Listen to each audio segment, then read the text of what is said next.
കേരള രാഷ്ട്രീയത്തിന്റെ അതികായൻ, കേരള കോൺഗ്രസ് എമ്മിന്റെ പിതാവ്, പാലായുടെ നായകൻ കെ എം മാണിയുടെ ജൈത്രയാത്ര അതിന്റെ അവസാന നിമിഷങ്ങളിലേക്ക് അടുക്കുകയാണ്. അല്പസമയത്തിനകം പാലയിലെ സെന്റ് തോമസ് കത്തീഡ്രലിൽ കെ എം മാണിയുടെ സംസ്കാര ചടങ്ങുകൾ ആരംഭിക്കും. കഴിഞ്ഞ 86 വർഷമായി താൻ ജനിച്ചു വളർന്ന പാലാ മണ്ണിൽ നിന്നും താൻ സൃഷ്ടിച്ചെടുത്ത പാലാ നഗരത്തിൽ നിന്നും കെ എം മാണി അങ്ങനെ വിടവാങ്ങുകയാണ്. കഴിഞ്ഞ 50 വർഷമായി നിയമസഭാ സാമാജികനായിരുന്ന കേരളത്തിന്റെ ധനമന്ത്രിയായിരുന്ന കെ എം മാണിക്ക് അർഹിക്കുന്ന എല്ലാ ബഹുമതികളോടും കൂടി ഔദ്യോഗിക ബഹുമതികളോടെയാണ് ഇപ്പോൾ വിട നൽകുന്നത്. കേരള രാഷ്ട്രീയത്തിലെ നേതാക്കളും സാമൂഹിക സാംസ്കാരിക രംഗത്തെ പ്രമുഖരും കെ എം മാണിക്ക് തങ്ങളുടെ അന്ത്യാഞ്ജലി അർപ്പിക്കാൻ അദ്ദേഹത്തിന്റെ വസതിയിലെത്തി. കേരളത്തിലെ പ്രമുഖ നേതാക്കളെല്ലാം ചേർന്ന് അവരുടെ അന്ത്യാഞ്ജലിയായി കെ എം മാണിയുടെ മൃതശരീരത്തിൽ പതാക പുതപ്പിച്ചു.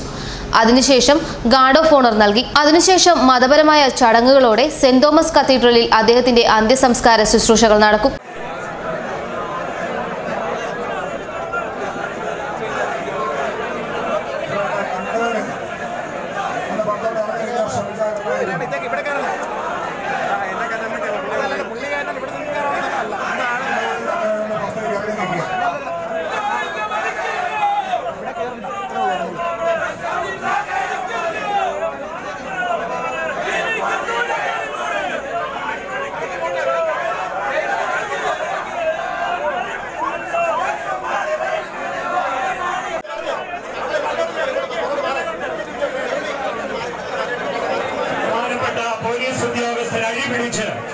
അഴിപിടിച്ച് ദയവായി അഭിവന്യ പിതാക്കന്മാർക്ക് ഇവിടെ നിന്ന് മുന്നോട്ട് കടക്കുന്നതിന് അഭിവന്യ പിതാക്കന്മാർക്ക് സുരക്ഷിതമായി അപ്പുറത്തേക്ക് കടക്കുന്നതിന് സൗകര്യമുണ്ടാക്കുക.